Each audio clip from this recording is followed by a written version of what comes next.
Hello everyone, मेरा नाम PR Patil है। Welcome back to my channel. आज नई केस के साथ नाम श्रीदेवी।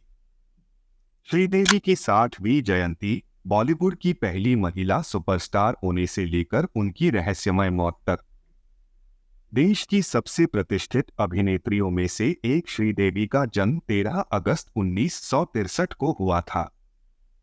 श्रीदेवी बॉलीवुड की पहली महिला सुपरस्टार थी। 2018 में उनकी मृत्यु हो गई। श्रीदेवी की जयंती पर उनका परिवार और प्रशंसक उनकी अनुपस्थिति को नोटिस किए बिना नहीं रह सके। पति निर्माता बोनी कपूर और बेटियां जाह्नवी कपूर और खुशी कपूर ने पुरानी तस्वीरों के साथ उन्हें याद किया। अभिनेता रविवार को 60 साल के हो जाएंगे। आगे हम अभिनेता की भारत की पहली महिला सुपरस्टार बनने की 5 दशक लंबी यात्रा और उनकी असामयिक मृत्यु को पकड़ने की कोशिश करते हैं। 24 फरवरी 2018 को 54 साल की उम्र में दुबई में श्रीदेवी का निधन हो गया। यह भी पढ़े, अनिल कपूर को मिस्टर इंडिया की सेट से श्रीदेवी के साथ दुर्लभ तस्वीर मिली। बॉलीवुड की पहली महिला सुपरस्टार 13 अगस्त 1963 को तमिलनाडु में श्री अम्मा यंगर अयप्पार के रूप में जन्मी श्रीदेवी ने 4 साल की छोटी उम्र में एक बाल कलाकार के रूप में काम करना शुरू कर दिया था। अगले 5 दशकों में और लगभग 300 फिल्मों के बाद श्रीदेवी ने दुनिया भर में लाखों लोगों का दिल जीत लिया और वह दुर्लभ बहुभाषी अभिनेताओं में से एक बन गईं जिन्होंने हिंदी, तमिल, तेलुगु और मलयालम फिल्म उद्योगों में सुपरस्टारडम हासिल किया था।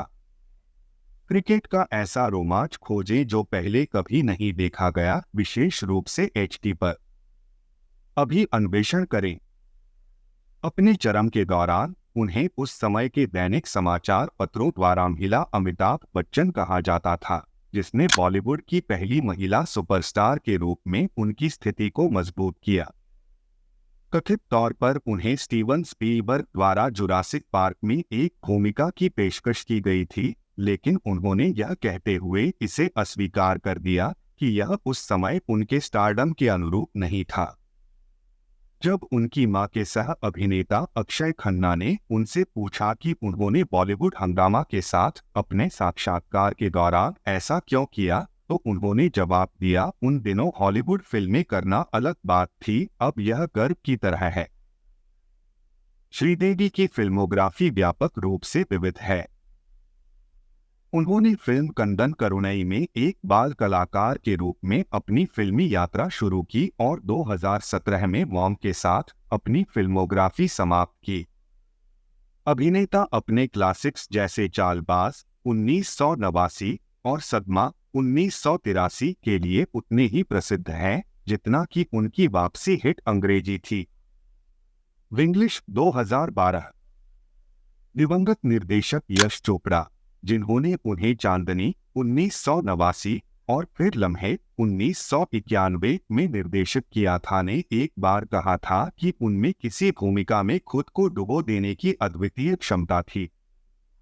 सदमा में एक भूलने वाली महिला की भूमिका निभाने से लेकर जो 6 साल की हो गई थी से लेकर आकार बदलने वाली साफ महिला नगीना तक श्रीदेवी ने यह सब किया।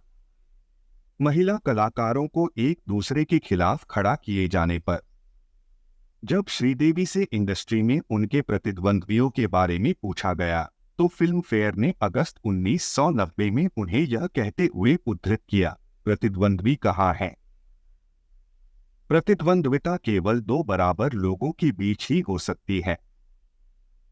इस समय मेरी एकमात्र प्रतिद्वंद्वी श्रीदेवी हैं।